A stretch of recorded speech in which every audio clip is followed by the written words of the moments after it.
Contend for the faith that was once for all delivered to the saints. In times of spiritual and moral chaos, it can be hard to discern truth from error and to apply it to all of life. God's word is not silent, and we don't have to be either. This is Once for All Delivered with Caleb Castro and Andrew Smith.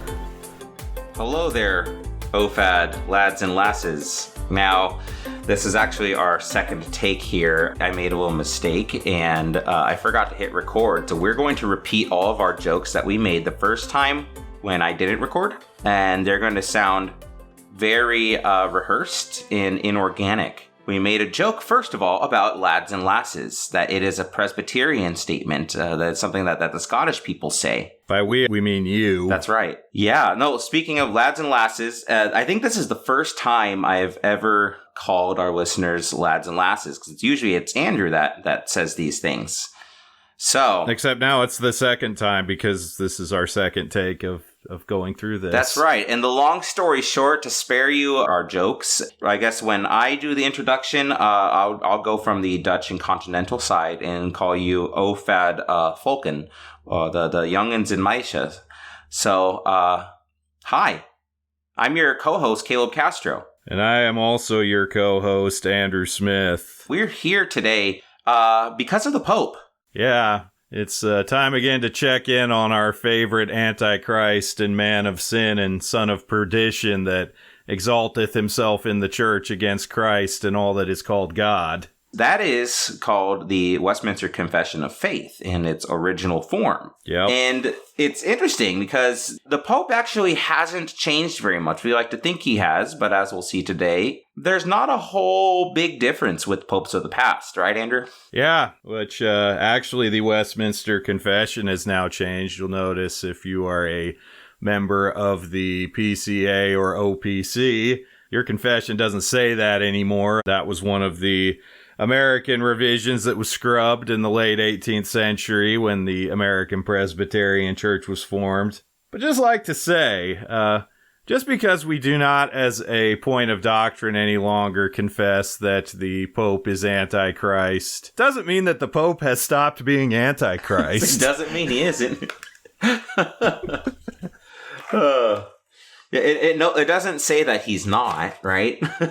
Right. That's right. Yeah, the revisions didn't say that. We just no longer demand it as an article of faith, but Pope is still pretty antichristy, as we're going to find out today. Times have definitely changed on rhetoric. In the Heidelberg Catechism, Lord's Day 30, on question answer 80, the original question read, what's the difference between the Lord's Supper and the Popish Mass?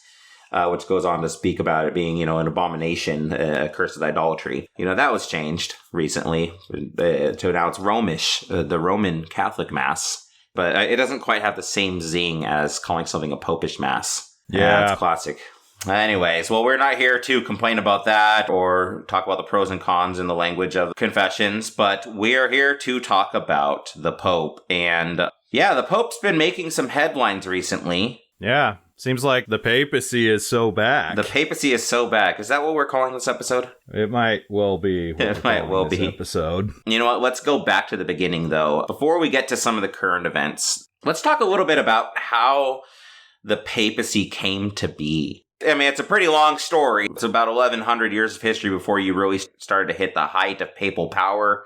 We're not going to do the entire thing. We won't keep you captive here in hitting every single detail, but just the greatest hits, the papacy greatest hits. Yep. All right, Andrew. In the beginning, let's go back to the church. One of the classic claims, I guess, of Roman Catholicism that they would assert over and against Protestantism is that the Pope occupies the throne of Peter, the seat of St. Peter, that being the Apostle Peter, that essentially Peter, during his life, would have gone to Rome and would have been the supreme bishop of the Church of Rome and established himself in an office which was meant to continue throughout the rest of church history, and they would say has continued all throughout church history. The problem is, you look at how the history has actually played out, it's really not the case. It's really not how it's gone down. You have to go several hundred years before you even begin to start to see this idea of the papacy or of papal primacy emerging in the church. That's just the popular story, that particularly along so-called Roman Catholic laity, the average churchgoer. The theologians, since at least the 20th century or second half of the 20th century, if you were to go into like the New Catholic Encyclopedia or other such newer works, the Roman Catholic theologians would say, that there wasn't a papacy, and neither would Peter have understood himself as being the head, bishop of bishops, that it was something that arose over time. They would actually appeal to saying that it became the viewpoint and tradition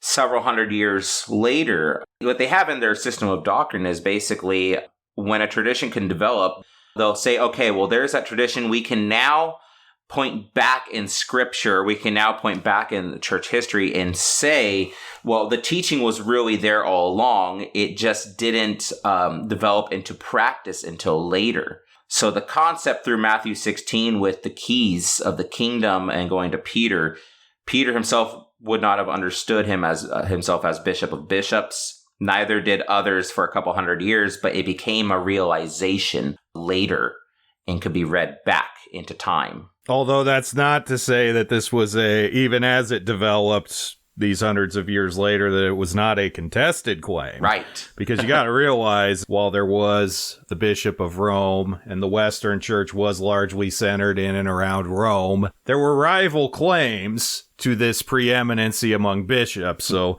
what happens is we would obviously argue from our position that the initial government of the church was not episcopal. You see this in things like the Jerusalem Council. You have the apostles and elders together making a decision. That sure looks a lot more Presbyterian to me, just saying. But the issue is, over time, episcopacy forms, hierarchy forms, but there are in certain ways these rival claims to who's really the big dog, because you have a bishop in Rome, but then you also, for instance, have a bishop in Constantinople, a city we now know as Istanbul in Turkey. Yeah, why did Constantinople get the works? Istanbul, not Constantinople.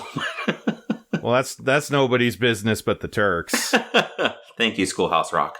I think they might be giants, but I think they did it for the Schoolhouse Rock. Maybe I don't know. Doesn't We're going to matter. need to contact them. Anyway, them. So there was a bishop in Constantinople.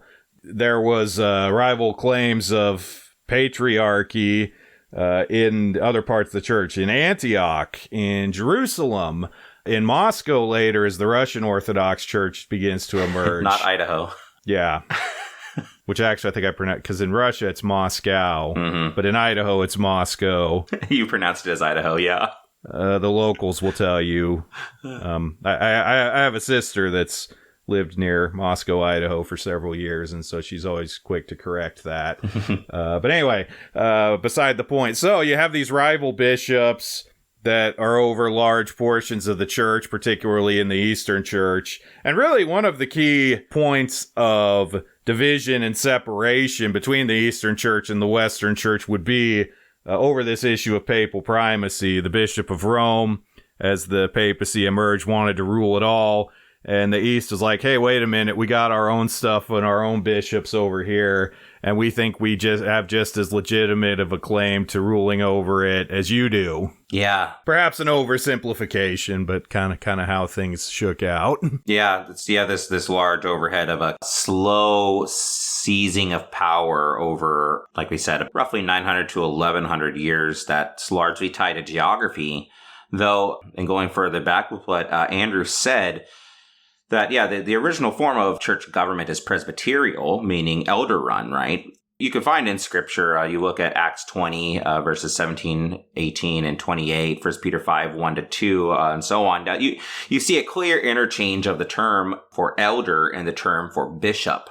They're the same, scripturally speaking. The elders were referred to as overseers. Presbyteros. They could also be translated as episkopos, or as we know of, bishop. You see this even reflected in 1 Clement 43, that around 100 AD, those terms are still being used interchangeably. In the early church, if you're to read Justin Martyr, his first apology, and then if you're to read like Tertullian in his apology and various other writings of his, you'll find that they'll make reference to something called the president, which is a contraction for the presiding minister. They say that there was an elder in the church who would lead a worship service in prayer and exhort and preach. So whoever was the elder that was leading the service and exhorting the congregation as they took turns in the beginning, they were known as the president, the ruler. The word was related to overseer or bishop.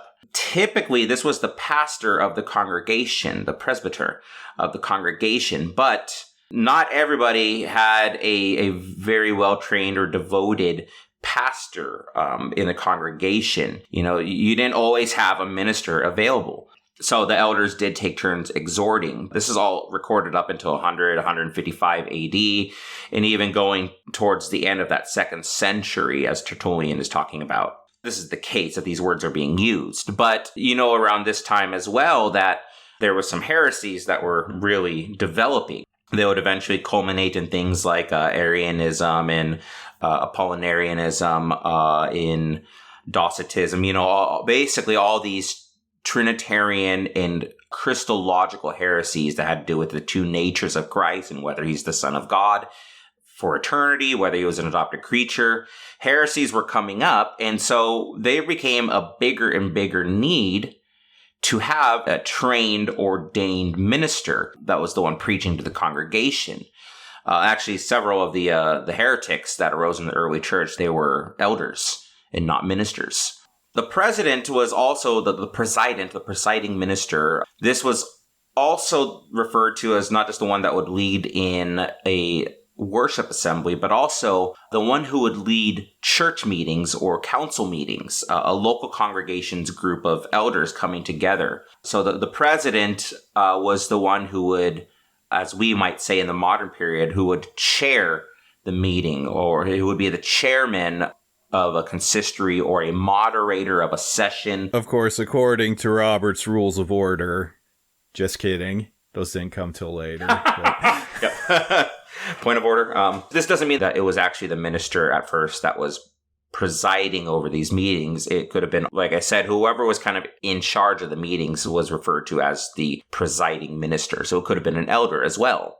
This person in these church meetings was also the one who would pronounce the sentence in the exercising of church discipline.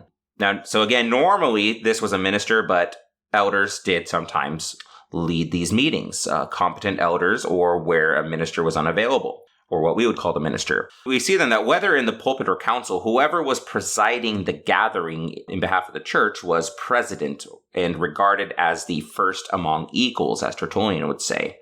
This is an important distinction to make, because when we think about the role of a president, or as we would think in our modern Presbyterian and Reformed context, a moderator, you know, so for instance, in the OPC, all of our assemblies have moderators, our session and Presbyterian General Assembly. Caleb, remind me, in the URC, do they call it a moderator? Or generally chairman. Okay. In a certain sense, it's an office insofar as it has a particular role to play in the assembly. But it's not a role, for one thing, it's not a permanent role. Like, for instance, for us, we have new moderators every year for our assemblies. And while there are particular powers, but also particular responsibilities, it's not as though they are the power to unilaterally do things. Our moderators are still subject to, well, they're subject to church order. They are subject to, you know, potential removal and discipline and all the other things that come with it, should they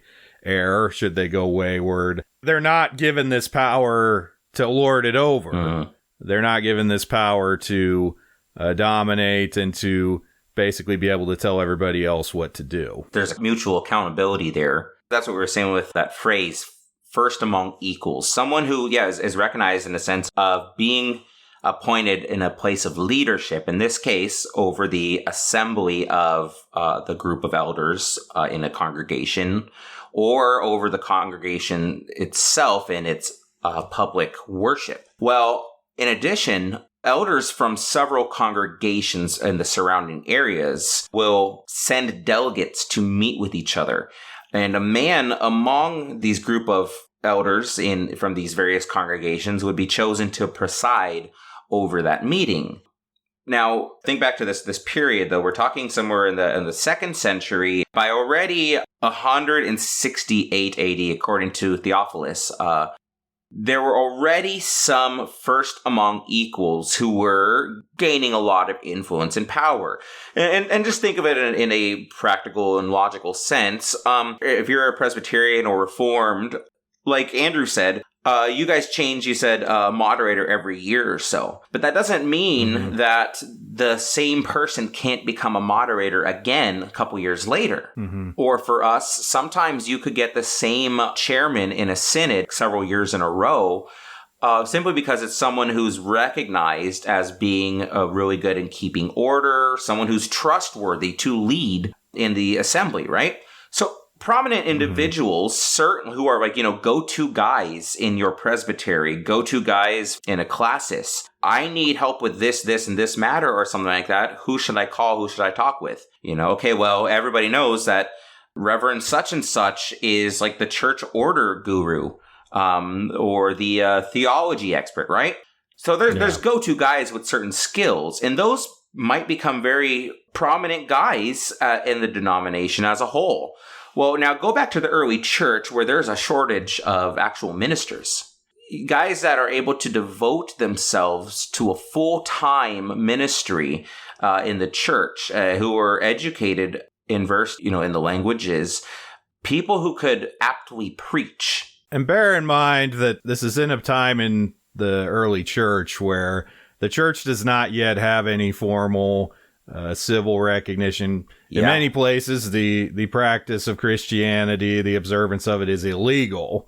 So as difficult as it can be in a situation where Christianity is legal and even recognized for one to do all that is necessary to become a minister, imagine how much more difficult it would be in a situation where you're basically having to do all of this underground. And some of it's just normal process with churches in certain areas too, with Andrew, for example, I think has mentioned before, he's the installed minister of one congregation in the OPC, but he's also helping out and does services for the OPC in the town over, who has a vacant pulpit.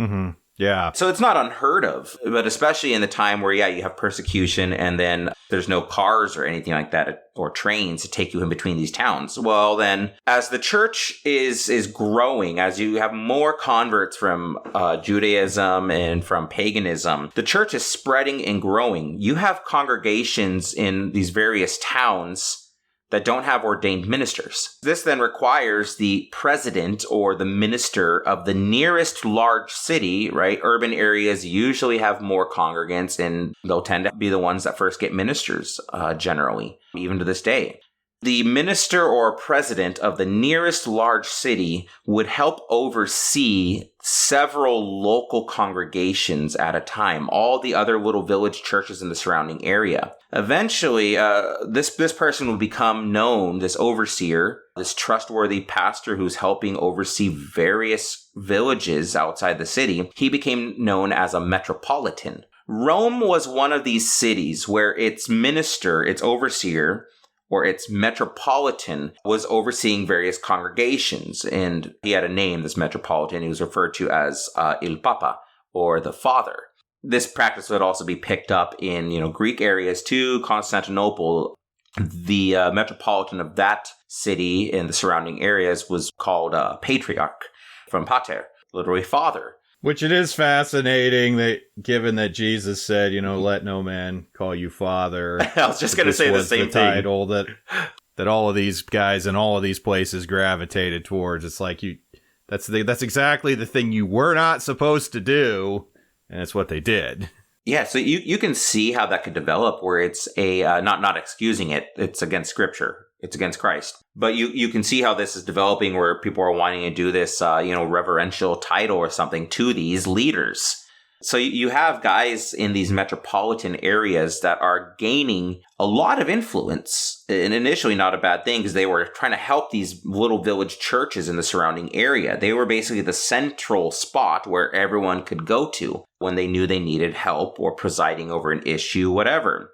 These metropolitans were gaining a lot of influence, a lot of power. Though at this point in 168, they were still considered first among equals. Yet, the other ministers generally deferred to them. Why? They're experienced guys and they're proven leaders. You get this sometimes too, where younger ministers might defer to older ministers who have a lot more experience. It doesn't make them a lesser office necessarily, but these are normal things. Well, some of the most prominent metropolitan overseers, these ministers, these bishops, started to rule not only over one city region, but in Canon 6 of the Council of Nicaea, 325 AD, we are already being told that, like Andrew was talking about earlier, that you had basically these entire regions, not just the city area, but large-scale regions that were becoming very notable. You mentioned Constantinople, for example. Well, at 325, there was the Metropolitan of Alexandria, all right, Alexandria in Egypt. The Bishop of Alexandria, a big city, was granted permission to rule over all churches in Egypt, and not just Egypt, but also Libya and the 5 cities, the Pentapolis. All right, so this is one bishop in Alexandria who is now overseeing 2 countries in Egypt and Libya in an enormous region of 5 churches called the Pentapolis. Well, similar practices had been happening in Antioch, in Rome, and later, as Andrew mentioned, Constantinople and Moscow.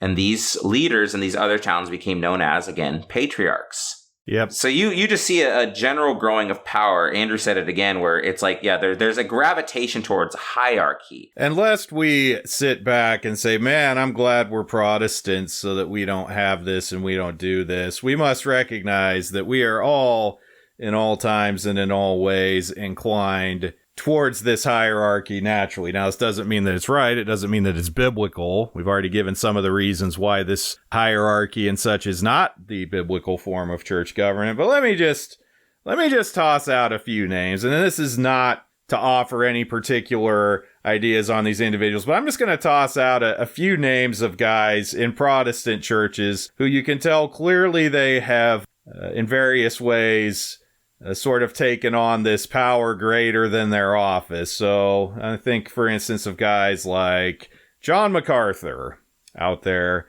on the West Coast, or Tim Keller, recently passed away, but his life and his work through church planting networks and things of the sort are going back in the days a little bit. Mark Driscoll or Matt Chandler of the Young, Restless, and Reform movement. That is going back. Doug Wilson is another one. You have these singular figures who, you know, for whatever their actual position in the church is and whatever particular ecclesiology they hold to and are serving unto, we have a tendency to kind of put people like this up on pedestals and sort of make them these quasi-papal figures, even among Protestants, even among, you know, places that would be as far from Rome theologically as we would like to be. This is not necessarily even a fault of the individual. Some might have that desire, some may not. And this is not necessarily speaking to each of their motives, but especially in our American tendency to celebritize, to follow key famous figures and entertainers, which is largely a human thing too, but America especially has this. We gravitate to what we see as larger than life characters. Yeah. And it's not always for bad reasons. I mean, a lot of times it's because we see fruitful ministry and we see success and we see things that seem to be working and having an impact for the kingdom. And we're like, hey, this guy's clearly onto something. He's clearly gifted and has ability. The problem is then everybody starts trying to imitate or puts these guys up on pedestals. And, you know, of some of those ones I've listed, they've gone through spectacular downfalls because the truth is God has intended his ministers and the leaders of his church to be accountable and to not lord it over. And we're all gifted in different ways. If I'm out here in very rural South Dakota, Tim Keller's philosophy of ministry is probably not going to work quite so well out here. Right. On the flip side, if I were to go to New York City, what I've been doing out here they'd probably think I was very strange. So, and at that point is, where that authority originates truly. Outside of our polity, either Presbyterian or Reformed, we're saying the source comes from Christ. And even that article of the Westminster that we were joking about earlier, the full text of it starts, so this is the original Westminster 35:6. It says, "There is no other head of the church but the Lord Jesus Christ." That's the main point. And then from there it says, "Nor can the Pope of Rome in any sense be head thereof," and then goes on to ascribe all those wonderful attributes of the Pope, Antichrist, and so forth. But the point is, Christ is the head of his church. Only Christ has this supreme authority over all of it. Well, we have that same teaching in, not about the Pope as Antichrist, unfortunately, but in Belgian Confession, Article 31, it says that the ministers of the word have equally the same power and authority wheresoever they are, as they are all ministers of Christ, who is the only universal bishop and the only head of the church. So he's the only overseer, ultimately, of the church wherever it is found, of his people, in all times and places, heaven and earth. You get the phrase of bishop and overseer then. Well, you're starting to see how that term bishop or overseer really started to be applied in these metropolitan areas as overseeing all these various villages and then eventually even countries, right? So you had several churches then, or several particular metropolitans that were overseeing the entirety of Christianity, of the Christian world, by about, 325. What about Rome? Now, Andrew had already started bringing it up that the Pope started seeing himself as a successor of Peter in appealing to Matthew 16, receiving the keys of the kingdom. The Roman bishop was arguing that he was the bishop of bishops, the overseer of overseers, in this line of Peter. There were some appeals to this concept around the 300s, even though Cyprian, who was a president of the Seventh Council of Carthage, again, an elder, actually, not a minister, but Cyprian, who presided over the Seventh Council of Carthage, 256 AD, he was pushing against the idea of a Roman supremacy, of a Roman primacy, of which all must defer to. You can also hear it appealed with Cyril of Alexandria in his second epistle to Nestorius later on. And then even Augustine will refer to the Roman primacy as not having as much power as it was claiming to have. That's throughout the mid-200s and into the early 400s that Rome was trying to bully his way over other people. In 384, 398, at this point, Augustine's a young theologian or mid-aged theologian or so. You had two Roman bishops in a row, Bishop Siricius and the Bishop Innocent, bishops of Rome, who had issued the first church decretals, or basically decretals were proclamations that the Roman emperors had used whenever they were sending out an official empirical decree that was binding on all territories of Rome that everyone had to follow. Siricius and Innocent copied that format of the Roman emperor's decrees, and they made those as proclamations or decretals over the entire church. And that's an important note, as Innocent was the so-called Bishop of Rome, the Pope, in the period where the Roman Empire collapsed in 410 AD. Siricius, seeing the decline of the empire, and Innocent, who was alive at the fall of the Roman Empire, they were trying to keep things together. They were trying to maintain a unity of all these territories where basically the churches were being planted. And there was something of a vacuum of power that was occurring because the empirical throne was weakening. The papacy, basically, the Bishop of Rome swept in there to start imitating the style of ruling as emperors and trying to, in their view also, hold together Christendom. Let us bear in mind, though, that already by this point we're nearly 400 years removed from the time of Christ and only now starting to see the emergence of anything that would resemble the papacy as we know it now. So for those who want to trace an unbroken line of succession all the way back to Peter, it's pretty sketchy. It's not really holding up. Actually, on that, to kind of fast forward through here, again, maybe another time we'll pick up more details if there's ever interest, but just to kind of fast forward through things a little bit quicker here, unless we have 7 episodes on this, at my fault. You did start in 400, 500, 600, start to see some what we might consider classic arguments from the papacy, being successor of the Pope, start to emerge. Leo, the so-called Great, Pope Leo the Great, 440 to 461, started to grab onto the idea of a successor of the throne of Peter. Basically, as the next couple hundred years start going on, there were more and more imitations of the Roman Empire coming up in the bishopric.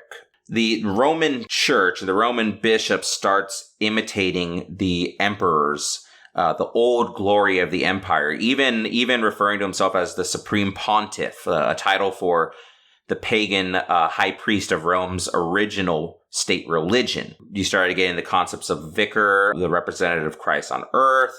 You started getting writings that were setting down basically concepts of a papal code. You had Gregory the Great that was making a declaration of a theological theory called purgatory, who put it forward without support from church councils, without church gathering to agree on this concept. He started telling monasteries, hey, all monasteries should start reporting directly to me. This is all going on as he's saying that, no man can call himself the vicar of Christ, the representative on Christ on earth. Anyone who calls himself vicar of Christ is antichrist, he said. So by then, just so we're clear where we're at in the timeline, by now we're in the 7th century, and still the Bishop of Rome saying, you can't call yourself the vicar of Christ. Yeah.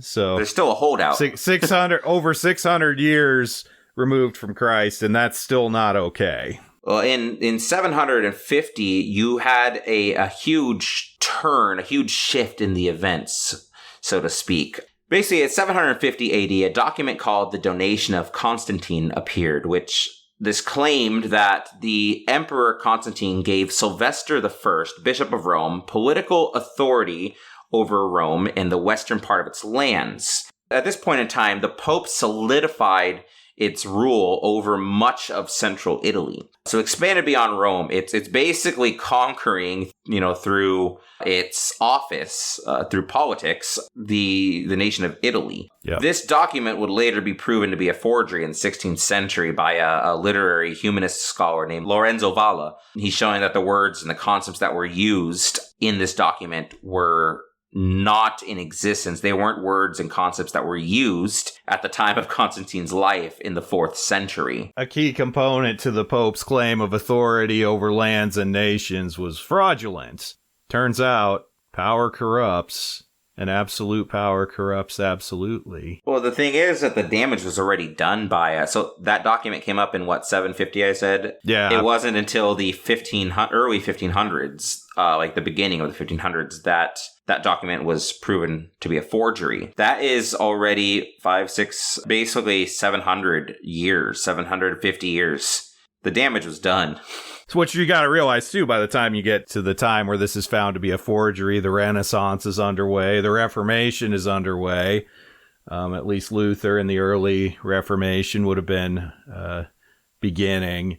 And really, this stuff like this was a big reason as to why the Reformation, because, people are starting to see that all the things they've been taught about the Pope and his authority and what the church in Rome has been doing, they're like, well, this isn't right. This isn't biblical.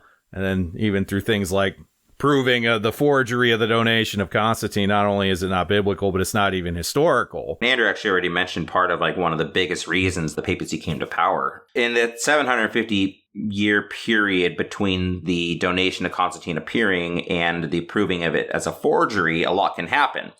Basically, from 750 onwards, that's when the papacy starts its real rise to power. With this kind of document behind it, emperors throughout Europe were basically bending to the Pope, particularly through Charlemagne, who had ruled. His territory consisted of France, Belgium, Netherlands, Switzerland, almost all of modern Germany, most of Italy, parts of Spain. He was crowned emperor by one of the popes. This basically gave credence to an idea that, the papacy has authority to crown kings and queens and emperors of the world.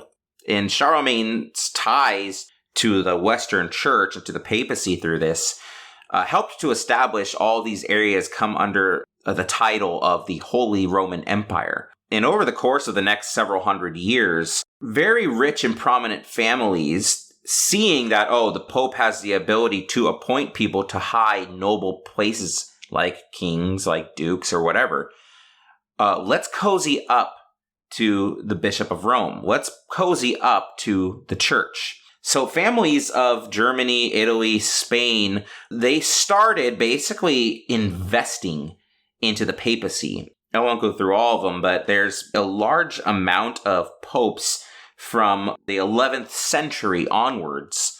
A lot of the popes in those periods were actually from these rich families, including the Borgias. And as this worldly power and influence begins to wield on the papacy, and as the papacy becomes a vehicle for wielding worldly power and influence, needless to say, the office of the papacy and the people who hold it often themselves were very worldly, engaging in all of the vices and pleasures of life that their power wields. So you have all kinds of sordid accounts of immorality, illegitimate children being born to popes, and things of that sort. It's a very colorful, but also very gross history of the abuse and the misuse of the church for these worldly means. Basically, it was a political office at this point. He was practically another king himself by this point of the middle area of the Middle Ages, into the High Middle Ages. But on top of it, ever since the collapse of Rome in 410, there was a gradual distancing of just culture, language, liturgy. The history between the eastern side of the empire, where the Eastern churches were, like Constantinople and Alexandria and so on, they grew distant with the Western church, that is the Latin Roman church. So you just had a natural separation in culture, language, liturgy, and discussion, theology over time. And that came to a head by basically 1054. There were disagreements on the doctrine of the double procession of the Holy Spirit, that the Holy Spirit proceeds from both the Father and the Son, which the Eastern Church didn't like. But on top of that, the Roman bishop was, in the early 11th century, middle 11th century, Bishop Leo IX went on a campaign, a greatest hits tour throughout Europe, trying to go and consolidate his supremacy over the church. So he was going through all these various Western churches and basically having people pledge their fealty to him, the monasteries, the other bishops. Well, he then tried to go and do that in the Eastern Empire. It didn't work out in Constantinople. And he was basically told to kick rocks, and he excommunicated the patriarch, the bishop of Constantinople, and the Constantinopolitan bishop, and the other Eastern bishops excommunicated the Roman bishop.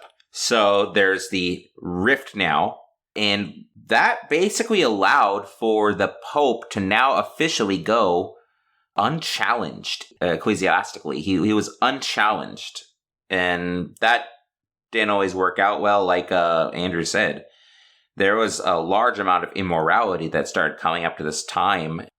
basically the medieval church turned into a madhouse. You had at one period in time 3 duly elected popes living at once.